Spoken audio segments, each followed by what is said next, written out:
मैं दौलत शर्मा और आप देखना शुरू कर चुके हैं SPN9 न्यूज़ और स्वागत है हमारे खास प्रोग्राम चुनावी अखाड़ा में, जहां पर अब मध्य प्रदेश में बीजेपी को बहुमत तो मिल गई।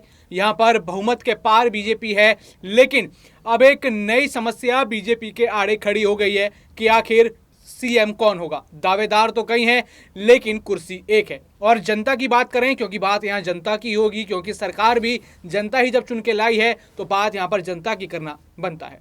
जनता चाहती है कि शिवराज सिंह चौहान यानी उनके मामा जी फिर दोबारा सीएम कुर्सी पर बैठें। यहाँ पर सीएम कुर्सी पर फिर दोबारा मामा की ताजपोशी हो, लगातार इसी बात की गुहार यहाँ पर लगाई जा रही है। क्योंकि जो उनकी लाडली बहना योजना थी वो महिला वोटर्स को घर से बाहर खींच कर लाई, और जो आंकड़े हमारे सामने आए वहाँ पर दिखता है कि महिला वोटर्स ने जो मतदान किया है, इस बार महिला वोटर्स का प्रतिशत बीजेपी की तरफ ज़्यादा है। और पूरे मध्य प्रदेश में मामा मामा की गूंज है, लेकिन मामा के ही आगे कई ऐसे बीजेपी नेता हैं जो उनके सामने आ रहे हैं। यहाँ पर ज्योतिरादित्य सिंधिया एक और उम्मीदवार हैं, यहाँ पर कैलाश विजयवर्गीय, जिनको यहाँ पर फिर दोबारा चुनाव लड़ने का मौका दिया गया, और उन्होंने खुद यहाँ पर कहा था कि मेरे को बिल्कुल भी इस बात का कोई एहतराम नहीं था कि यहाँ पर बीजेपी उनको चुनेगी या फिर शीर्ष नेतृत्व उनके ऊपर फिर दोबारा जो है भरोसा जताएगा और उनको चुनाव में वापस लेके आएगा। लेकिन इसके पीछे एक जो है स्ट्रेटजी छुपी हुई नजर आती है। यहाँ पर कहा जाता है कि कैलाश विजयवर्गीय को इसलिए लाया गया है क्योंकि सिंधिया और शिवराज के बीच की लड़ाई में कुछ अंतर पड़े। यहाँ पर सीएम कुर्सी की रेस को छोड़ यहाँ पर लोग चुनाव के पीछे भागे। लेकिन हमने यहाँ पर जीत के बाद क्या देखा, बीजेपी तो लगातार ये समझने की कोशिश कर रही है कि सीएम किसे बनाया जाए, लेकिन शिवराज सिंह चौहान इस पूरे मामले से अपने आप को अलग रख रहे हैं। जहां कैलाश विजयवर्गीय और प्रहलाद सिंह पटेल दिल्ली में डेरा जमाए हुए हैं, लगातार यहां पर अमित शाह और जेपी नड्डा से मुलाकात कर रहे हैं। इस बीच शिवराज सिंह चौहान वहां क्षेत्रों में जा रहे हैं, उन कार्यकर्ताओं से मिल रहे हैं जहां पर उनको हार मिली, जहां की सारी सीटें उन्होंने गंवा दी। और बीजेपी इस समय देख रही है कि चेहरा वही उतरेगा जो लोकसभा चुनाव में उनकी अच्छी खासी मदद कर सके, क्योंकि मेन लक्ष्य जो है, जो मेन फाइनल है, वो 2024 का ही है। तो इस इर्द गिर्द कई सारे जो हैं विवाद हैं, कई सारे पॉइंट्स हैं, और इन पॉइंट्स को यहाँ पर चर्चा करने के लिए अमन सर हमारे साथ मौजूद हैं। और पहला सवाल उनसे करेंगे कि क्या यहाँ पर शिवराज मामा का राज होगा, या फिर सिंधिया, कैलाश विजयवर्गीय, या फिर जो लोग यहाँ पर मध्य प्रदेश से जाकर दिल्ली में डेरा बांधे हुए हैं उनकी जय जयकार होगी।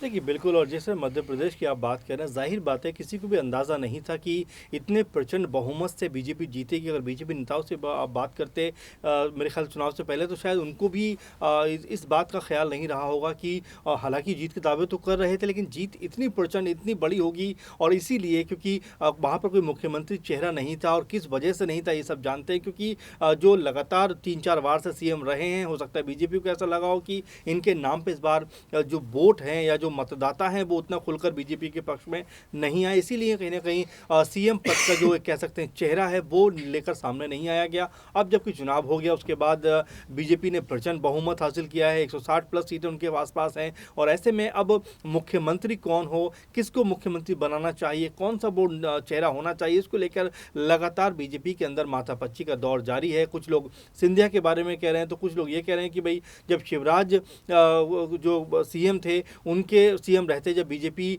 के प्रति लोगों का इतना रुझान रहा, यानी कि एक प्रचंड जीत कहने की दौलत मिली है, तो क्या उनको एक बार फिर से सीएम नहीं बना देना चाहिए। और इसी को लेकर पूरा माथापच्ची है। कुछ लोग ये भी कह रहे हैं कि हो सकता है कि शिवराज सिंह चौहान को किसी बड़ी भूमिका के लिए तैयार किया जा रहा हो। तो ये कई सारे अभी जो अटकलबाजियां हैं उसका दौर जारी है, कई तरह की कयासबाजियों का दौर जारी है। लेकिन सबसे महत्वपूर्ण बात है कि बीजेपी क्या इस पर फैसला करती है, किस तरह से जो है पेचीदगी को सुलझाती है, ये अपने आप में देखना बहुत दिलचस्प होने वाला है। क्योंकि नाम कई हैं, चेहरे कई हैं बीजेपी के पास। यूँ कहें कि चेहरों का कोई घाटा नहीं है, एक से एक बड़े चेहरे उनके पास है। खुद शिवराज सिंह की बात कर सकते हैं, नरोत्तम मिश्रा की बात कर सकते हैं, BD शर्मा जो अध्यक्ष हैं उनकी बात कर सकते हैं मध्य प्रदेश के। इसके अलावा अगर आप देखें तो कैलाश विजयवर्गीय बड़ा चेहरा, अनुभव की बात करें उमा भारती भी उनके पास कहने के नजर आती है। तो चेहरों की कोई कमी नहीं है। लेकिन क्या बीजेपी आने वाले 2024 को लेकर कुछ बड़ा प्लान कर रही है, इसीलिए वो हर एक कदम फूंक फूंक के रखती हुई यहाँ पे दिखाई पड़ रही है। और क्या शिवराज सिंह चौहान जो है वो केंद्र की राजनीति में नजर आने वाले हैं,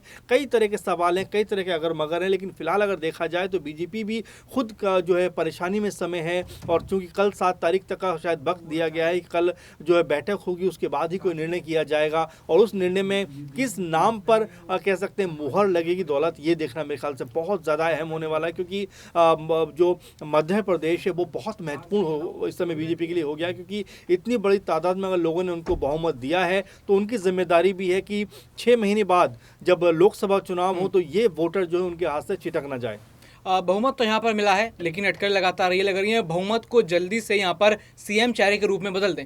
लेकिन क्योंकि यहाँ पार्टी में इतने सारे लोग बैठे हैं जो यहाँ पर गद्दारी कर सकते हैं, ये शब्द राजनीति में लगातार यूज उसके लिए किया जाता है कि जो पार्टी छोड़ के दूसरे के साथ यहाँ पर हाथ मिला ले। 2020 में हमने देखा कि सिंधिया ने ऐसा ही किया, पूरी बहुमत तो कांग्रेस के पास थी। 2018 में यहाँ पर 18 साल से लगातार जो सीएम यहाँ पर थे शिवराज सिंह चौहान, उनको हटाकर कमलनाथ आए थे।